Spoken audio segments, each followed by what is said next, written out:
Fala família Liga, Igor falando, e hoje a gente vai falar sobre mais um padrão de fundo histórico do Bitcoin no gráfico mensal. A gente vai ver que o passado mostrou um padrão muito claro nos dois últimos fundos que a gente teve e por enquanto nós estamos nos encaminhando igualmente como foi no passado para mais uma vez repetir isso. Então vamos dar uma olhada, vamos ver as possibilidades, sem mais delongas, vamos pro vídeo. Então sejam todos muito bem-vindos de volta. Se você não é inscrito ainda aqui no canal, se inscreve e ativa a notificação para você não perder nenhum vídeo assim que ele for pro ar. E também, dá uma olhada no nosso clube de membros, o link tá na descrição do vídeo. A gente tem lives e vídeos exclusivos para os membros, além de um acompanhamento quase que diário por algum membro da liga, sempre do que tá rolando no mercado cripto. Então, caso você tenha interesse, o link tá na descrição do vídeo, mas vamos agora direto para os gráficos. Aqui a gente tem o gráfico mensal do Bitcoin e hoje a gente vai ver mais um padrão de fundo histórico do Bitcoin. Vocês sabem que eu tenho acompanhado e mapeado o padrão de fundo histórico do Bitcoin por diversos indicadores, todos têm confluência entre si, de que a gente ainda poderia ter mais um espaço para queda, mas não deixa de ser um momento interessante para você estar acumulando. A gente vai falar sobre bastante isso hoje e também, principalmente, eu mostrei para vocês os padrões que cravaram os fundos do Bitcoin no gráfico semanal. Já mostrei para vocês em relação ao Fair Value, já mostrei para você o cruzamento da média de 21 com a média móvel de 100 e já mostrei para vocês o fundo em relação à média móvel de 100 e também a média móvel de 200. Hoje a gente vai ver um padrão de fundo, só que no gráfico mensal do Bitcoin, então vai ser aí praticamente o quarto padrão de fundo que a gente tenta identificar no gráfico, lembrando que por mais que a gente estude aqui os ciclos do Bitcoin, a gente não opera, eu particularmente não opero o ciclo do Bitcoin. O que eu opero, a minha estratégia é o Dollar Cost Average com intensidade, eu faço acompanhamento mais a fundo no clube de membros e também explico ela por completo no curso. Mas vamos começar aqui, eu vou adicionar a média móvel de 21 períodos aqui no gráfico mensal do Bitcoin. Então a primeira coisa que a gente nota aqui é um padrão muito claro. A gente teve aqui os dois topos de 2013, a gente teve aqui também o topo de 2017. Se a gente só olhar para uma média, uma simples média móvel, a gente consegue identificar um padrão muito claro. Sempre após o topo final do Bitcoin, sempre que o Bitcoin faz o topo do seu ciclo, os fundos são formados aqui abaixo da média móvel de 21, aqui nesse momento. E também aqui nesse momento. Os dois fundos foram formados abaixo dessa média móvel. Só que mais importante que isso é que sempre então, depois que o Bitcoin faz seu topo, a gente nota que isso aqui é uma clara zona de acumulação, uma clara zona muito boa de acumulação. Sempre quem acumulou aqui nesses preços durante todo esse período aqui e também durante todo esse período aqui, foi um excelente preço pro próximo ciclo. Por mais que você não tenha cravado o fundo, ninguém crava fundo. Quem cravou o fundo deu sorte. Ninguém sabe exatamente qual é o fundo exato. O que você tem que identificar são bons pontos de acumulação. E aqui a gente consegue identificar muito claramente isso. Sempre que o preço ele cai abaixo aqui da média móvel de 21, a gente tem bons pontos de acumulação para o próximo ciclo. Por mais que às vezes o preço varia bastante abaixo da média móvel de 21.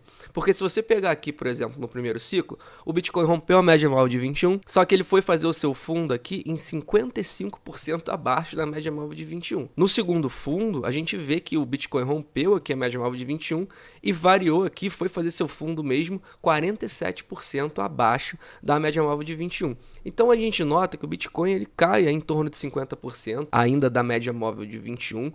O preço ele fica variando aqui embaixo, só que, e isso é sempre muito importante, eu gosto muito de frisar isso, porque algumas pessoas não conseguem entender a dinâmica de por que fazer um Dollar Cost Average agora por intensidade, se teoricamente a maior probabilidade é da gente ter mais queda. Primeiro, porque não necessariamente passado vai se repetir no futuro. Não necessariamente só porque a maior probabilidade é de mais queda que a gente vai ter mais queda. Esse é o primeiro motivo. Mas o segundo motivo é que a história já está aí para provar. Você que faz o Dollar Cost Average, você fica protegido das variações do Bitcoin. Se a gente identificou que tudo isso aqui é uma boa zona de acumulação, importa se a gente fez o Dollar Cost Average aqui a partir de $5.000, foi pegando 4, 3, 3, 4, 4, 4,5, 5, 6... Isso importa atualmente quem acumulou durante tudo isso aqui numa estratégia bem definida, tá com preço médio ali 5, 4, 3, comprou a 6. Isso importa quando o Bitcoin chegou no seu topo em 69 mil dólares aqui no topo atual, o último topo que a gente teve, se seu preço médio era 3, 4, 5, não importa. O que importa é que você fez a acumulação, que eu chamo de acumulação de uma vida. Você acumulou numa fase boa, você não sabe qual é o fundo, ninguém sabe qual é o fundo do Bitcoin. Então, o importante é você fazer uma acumulação em fases que você identifica que claramente, historicamente, foram boas zonas de acumulação. A gente já está nessa fase esse mês. No mês passado, vocês notam aqui que a gente esboçou um rompimento, e agora a gente vai entrar mais no período que a gente está agora, mas é sempre importante a gente lembrar tudo isso que eu falei nesse vídeo, porque muitas pessoas ficam presas a isso e não conseguem entender a dinâmica de que, cara, é muito improvável que você vá cravar o fundo. Por isso você precisa ter uma estratégia bem definida para fazer uma acumulação aqui de uma vida que, se o Bitcoin repetir o passado e a gente vê valor no Bitcoin, a gente entende a revolução que ele se propõe a fazer e a gente entende que o ciclo ele vai se dar de novo depois do halving de 2024, você vai ter feito uma boa acumulação. Você precisa identificar os bons pontos de acumulação e não necessariamente comprar fundo, cravar o fundo. Então, voltando agora para onde a gente está, a gente vê que a gente está abaixo da média móvel de 21 aqui no gráfico mensal. A gente esboçou fazer esse rompimento no mês passado, aqui no mês de abril, e vocês notam que esse mês a gente está confirmando aí esse rompimento. Não se prendam muito a preço aqui, eu estou gravando esse vídeo na quarta-feira, no momento que vocês estiverem vendo pode estar um pouco diferente, mas como é totalmente longo prazo que a gente está falando aqui, não interfere o mesmo raciocínio. Então a gente fez o rompimento da média móvel de 21. Se a história se repetir, pode ser que a gente veja aí o Bitcoin caindo aí pelo menos uns 40% dessa média móvel de 21, porque vocês notaram que do primeiro fundo para o segundo ele diminuiu um pouco a queda, o primeiro foi 50 e pouco, o segundo já foi 47, o terceiro de repente indo nos 40, vai dar aí pelo menos um Bitcoin em torno de 22, 23 mil dólares. Então esse é o primeiro padrão mais brusco, a gente pode dizer assim, o Bitcoin vai cair mais ou menos aí 40, 45 da média móvel de 21 quando ele faz o rompimento. Então se o rompimento for confirmado esse mês, a gente chega aqui mais ou menos em uns 23, 22 mil dólares, porque foi assim no passado. Vocês notam aqui que quando ocorre o rompimento, por mais que ele tenha brigado aqui no primeiro fundo, como vocês notam, sempre que ele fez o rompimento, ele retesta aqui e depois vai fazer seu fundo. Aqui também, aqui foi até mais direto, fez o rompimento, aqui mês seguinte fez seu fundo. Então o rompimento, ele sempre que ele acontece, o Bitcoin faz o fundo um mês ou alguns meses depois, e esse fundo geralmente ele em torno de 50% mais baixo do rompimento. Então a primeira parte desse vídeo foi para a gente identificar que por esse estudo, já estamos em uma boa fase de acumulação, por mais que o Bitcoin ele venha bater aqui, como no passado, 23, 22, 20 mil dólares, por mais que ele faça esse movimento aqui, igual ele fez no passado, a média móvel de 21, ela vai continuar aqui, e a gente vai ter aqui uma excelente fase de acumulação se o passado se repetir. Não importa exatamente se a gente vai cravar o fundo ou não, importa que lá na frente, quando a gente olhar para trás, a gente vai ver, caraca, como é que eu não vi que isso aqui era uma fase de acumulação clara? Fiquei esperando o fundo, ou achei isso, achei aquilo, e acabei desviando do foco principal, que é acumular. Assim como a gente fala hoje, desse momento aqui em 2018-19. Quem acumulou aqui, quem fez seu dollar cost average, quem traçou sua estratégia bem definida aqui, com certeza está sorrindo à toa esse dia. Vocês notam aqui que foi uma fase clara de acumulação. Então não importa muito, mais uma vez, não se prendam muito a preço. É muito difícil e improvável cravar fundos. E vou fazer uma pausa rápida agora para falar que se você tem interesse em negociar criptoativo, aqui no canal a gente indica Crypto.com. Link na descrição com desconto nas corretagens. E para o mercado futuro a gente indica Bybit, a Prime XBT. Link na descrição também com muitos bônus para vocês. Só que agora a gente vai voltar aqui para o gráfico, porque afinal de contas a gente vai ver qual é o padrão de fundo histórico aqui no gráfico mensal, e para isso a gente vai adicionar aqui mais uma média móvel. Então eu vou adicionar aqui, junto com a média móvel de 21, que está aqui em azul, a média móvel de 50 meses. Então é a média dos preços nos últimos 50 meses, a média simples, e vocês notam que você já começa a identificar o que eu venho querer mostrar aqui nesse vídeo. Sempre então, no passado, em que o Bitcoin ele fez o rompimento aqui da média móvel de 21 no gráfico mensal, o que a gente viu foi que ele veio encontrar aqui o fundo na média móvel de 50 semanas do gráfico mensal. Isso aconteceu aqui em 2015, isso também aconteceu aqui em 2019 e até o momento a gente está desenhando aí que isso possivelmente possa acontecer aqui em 2021. Então, caso isso ocorra, a gente vai ter um rompimento aqui. E em 2019, no mês seguinte, a gente já encostou aqui. Essa média sempre vem subindo, a média cada mês ela sobe um pouco. Então, a cada mês que o Bitcoin não encontra a média móvel de 50, que significa que se ele repetir esse padrão, o chão do Bitcoin vai estar mais alto. A média móvel de 50 ela vai subindo todos os meses.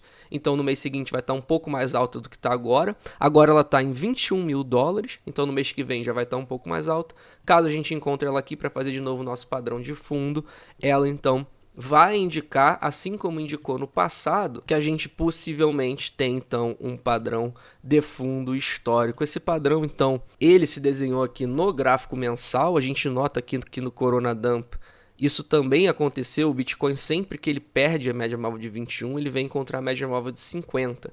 No Corona Dump a gente até varou aqui para baixo dela, só que a gente fechou um mês acima da média móvel de 50. Então o Bitcoin nunca fechou um mês abaixo da média móvel de 50, só que a gente vê aqui muito claramente que os fundos são formados sempre tocando nessa média móvel. Mais uma vez, isso vai se repetir no presente, então não vou comprar nada porque o Bitcoin com certeza vai encostar de novo aqui nessa média móvel que hoje está 21 mil dólares. Ninguém sabe o futuro.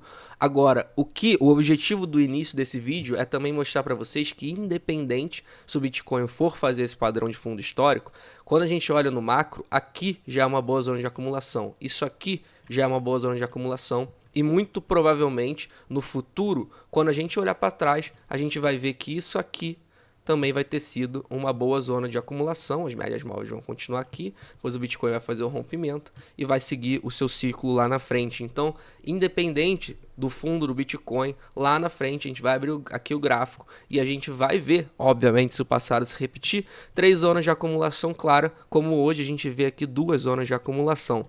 Então, esse é mais um padrão de fundo histórico que a gente vem mapeando. Se a gente abrir aqui também o Heikin Nash, vocês vão notar que sempre que a gente vai ampliando aqui no macro, a gente tem menos ruído ainda nos gráficos. Então, o Bitcoin está aí há 6 meses consecutivos aqui no Heikin Nash vermelho, sendo que a gente fez 3 antes. Aqui, no topo de 2017, vocês vão notar aqui que foi 1, 2, 3, 4, 5, 6, 7, 8, 9, 10, 11, 12, 13, 14 velas vermelhas. E o Bitcoin, ele fez aqui o seu fundo na 11ª vela vermelha. Aqui vocês vão notar também que se a gente pegar dessa vela vermelha aqui, excluindo essas 2 velas verdes, no gráfico mensal que a gente teve, também dão 14 velas vermelhas aqui no total. Então aqui dão 14. Aqui também deram 14. E aqui, por enquanto, nós temos, então, 3, 6, 9 velas. Então, aqui nós temos 9 velas. Só que vocês notam que isso eu estou contando só as velas vermelhas. Eu estou excluindo essas velas verdes e estou excluindo aqui também essas velas verdes. É como se fosse a queda do Bitcoin, desde o topo até o fundo, a jornada para o fundo. Vocês sabem que eu venho falando que esse topo de 69 mil dólares do Bitcoin, por muitos indicadores, não foi um topo. Então, muita gente conta que o topo verdadeiro do mercado foi 65 mil dólares, obviamente não pelo preço. Mas é mais um indicador que dá confluência, caso o fundo apareça aí nos próximos meses, porque a gente já está então na 9ª vela aqui pelo Heikin Nash vermelha, e aqui vocês notam que o fundo ele veio na 11ª, veio 3 velas antes dela virar para verde. Então poderia vir mês que vem ou no próximo mês, por mais que a gente ainda tenha depois algumas velas vermelhas, a primeira vela verde aqui reverteria o mercado. Vocês notam aqui muito claramente que no gráfico mensal, usualmente, quando a gente faz essa transposição, quando a gente muda de vermelho para verde, geralmente é um bom sinal, tá? Sempre que você aumenta o tempo gráfico, o Heikin Nash, obviamente, como a maioria dos indicadores, já ficando mais assertivo. Então, sempre que a gente tem a mudança aqui, depois de um longo período de vermelho, a gente muda para verde, geralmente a gente inicia aqui uma tendência mais clara de ciclo. Isso ainda não aconteceu. A gente ainda está, na minha visão aqui, ainda faltam algumas velas vermelhas se o passado se repetir, mas até o momento a gente vem identificando muitos padrões similares no passado. o presente ele tem se mostrado aí muito similar, pelo menos por enquanto. Vamos ver se isso vai seguir dessa forma. Então, se você gostou do vídeo de hoje, deixa seu like, ativa a notificação, ajuda muito o nosso trabalho. E também, dá uma olhada no nosso clube de membros, o link tá na descrição do vídeo. Nós temos lives e vídeos exclusivos para os membros todas as semanas. E por fim, não sou conselheiro financeiro, nem estou aqui para fazer você gostar de Bitcoin. Afinal de contas, se você não gosta de Bitcoin, o azar é seu, não meu. Tenham todos um ótimo dia e até amanhã.